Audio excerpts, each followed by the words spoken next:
আসসালামু আলাইকুম, welcome to sitar Amini kitchen. আজকে আমি আপনাদের সামনে আরও একটি নতুন রেসিপি নিয়ে হাজির হয়েছি। আজকের রেসিপিতে থাকছে ডিম আর মসুরের ডালের দুর্দান্ত স্বাদের একটি রান্নার রেসিপি। ডিম আর মসুরের ডালের সাথে এখানে আমি অল্প করে আলু আর পটল অ্যাড করব। ঘরোয়া মশলা আর অল্প কিছু উপকরণ দিয়েই এই রেসিপিটি ঝটপট তৈরি করে নেওয়া যায়। আশা করছি আজকের এই সহজ রেসিপিটি সবার কাছে অনেক ভালো লাগবে। এর জন্য এখানে আমি 1 কাপ মসুরের ডাল আগে থেকে ভিজিয়ে ভালো করে ধুয়ে নিয়েছি। এখন এর মধ্যে দিয়ে দিচ্ছি 3টা ডিম। আপনারা চাইলে 2টা ডিম দিয়েও এই রেসিপিটি করে নিতে পারেন। ডিম দিয়ে দেওয়ার পরে ডিম আর মসুরের ডালটা ব্লেন্ডারে ব্লেন্ড করে নিব।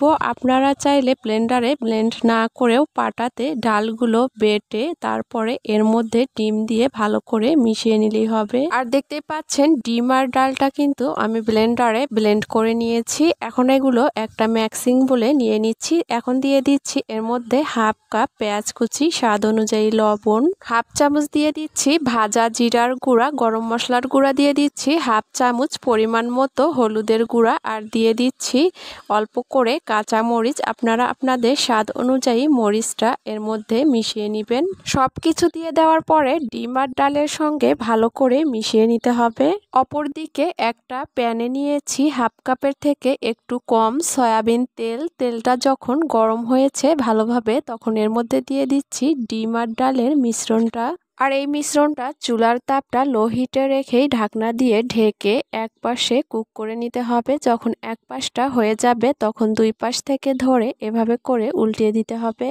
একটু সময় নিয়েই ডিম আর ডালের মিশ্রণটা ভেজে নিতে হবে। আর এভাবে করে উল্টিয়ে দেওয়ার পরে একইভাবে অপর পাশটাও ভেজে নিব। আর ভেজে নেওয়ার পরে প্যান থেকে উঠিয়ে নিব। এরপরে একই প্যানের মধ্যে আর একটু তেল অ্যাড করে এর মধ্যে দিয়ে দিচ্ছি আগে থেকেই কেটে রাখা পটল আর আলু। এগুলোর পরিমাণ একটু কম করেই দিতে হবে। পটল আর আলুটা এভাবে করে লালচে করে ভেজে নেওয়ার পরে প্যান থেকে উঠিয়ে নেব।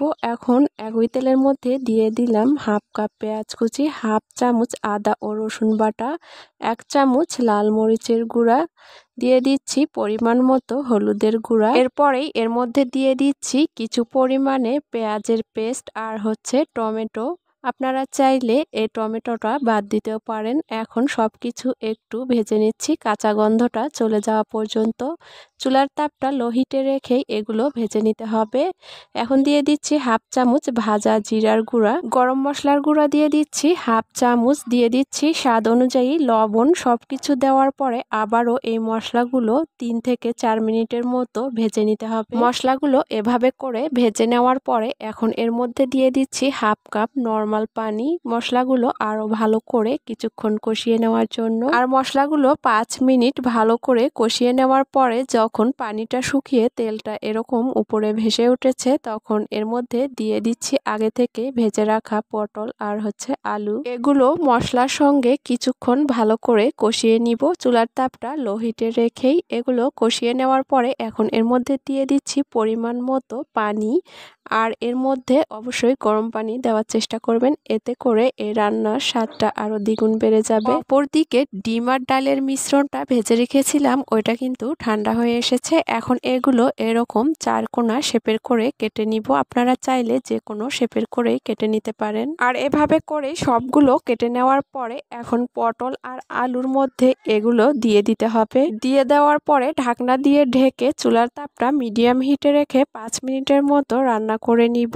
আর যেহেতু ডিম ডাল আগে থেকে ভেজে নেওয়া তাই এগুলো খুব তাড়াতাড়ি হয়ে যাবে। আর রান্না হয়ে যাওয়ার পরে ঝোলটা আপনারা আপনাদের পছন্দ অনুযায়ী রাখবেন। শেষে একটু কাঁচামরিচ উপরে দিয়ে নামিয়ে নিব। আর এরই মাঝে তৈরি হয়ে গেল ডিম আর ডালের এই সুস্বাদু রেসিপিটি। আশা করছি আজকের এই রেসিপিটি সবার কাছে অনেক ভালো লেগেছে। এতক্ষণ আমার সঙ্গে থাকার জন্য সবাইকে অনেক ধন্যবাদ। সবাই ভালো থাকবেন। আল্লাহ হাফেজ।